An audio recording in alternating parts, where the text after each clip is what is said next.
in 3, 2, let me know when. Okay, so here we are.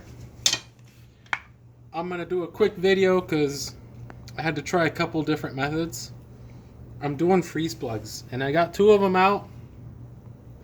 This is what one of them looks like. It kind of came apart as I was taking it out, and luckily I was able to get it out without destroying it, and then it got stuck in there.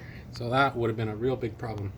The second one came out more complete, but you can see this is the inside of it. These things get very, very corroded, especially if you like to run tap water in your radiator. So that'll happen. Now, the first problem I did, the first thing I did wrong. Now, if you're doing this without pulling the engine, it's going to be a lot harder. I have a pin, a punch that is basically like an ice pick. It tapers down to a single point. Now I thought this ought to be a good idea. I'll just apply pressure down on one of the corners. I'll strike it with the hammer.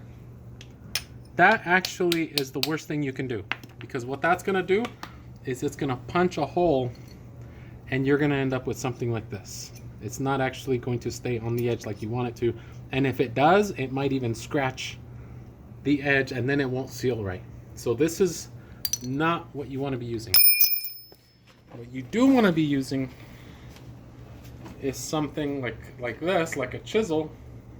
It's flat, and when you lay this surface down on here flat, you have a larger surface area for which the energy that you're going to deposit here to transfer onto this old crusty expansion plug.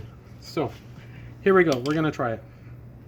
So I'm going to set this down flat as close to the edge as possible, and I'm going to use my hammer to strike it, and it should swing it and pivot that thing sideways.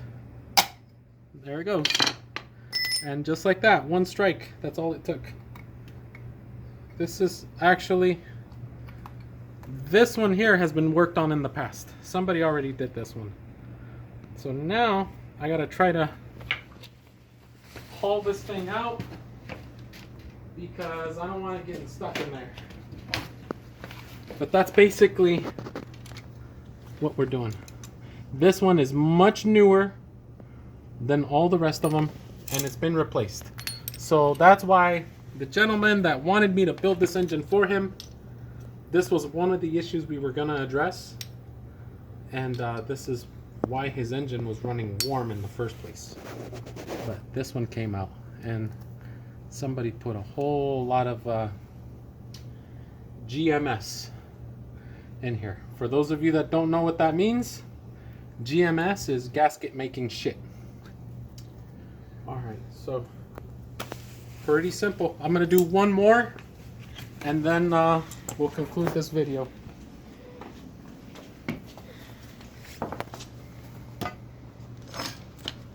So we got one here on the cylinder head.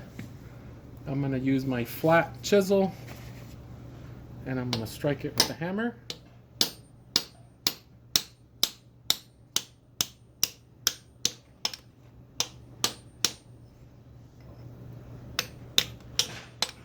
And I don't know if this is working out good. It's coming out. It's coming. Okay. This thing.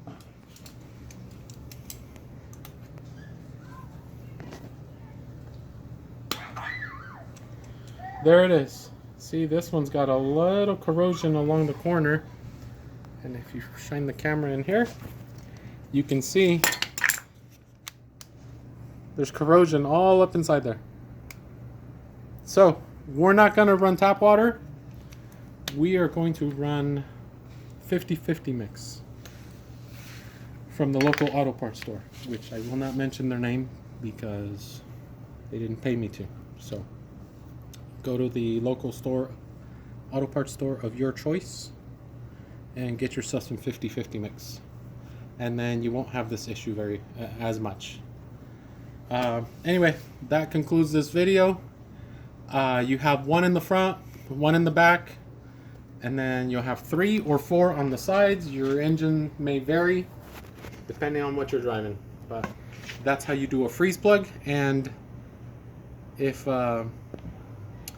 you've got a very tight fit, you might want to pay an experienced professional to do it for you. So, all right, thank you for checking out my video. Have a great day.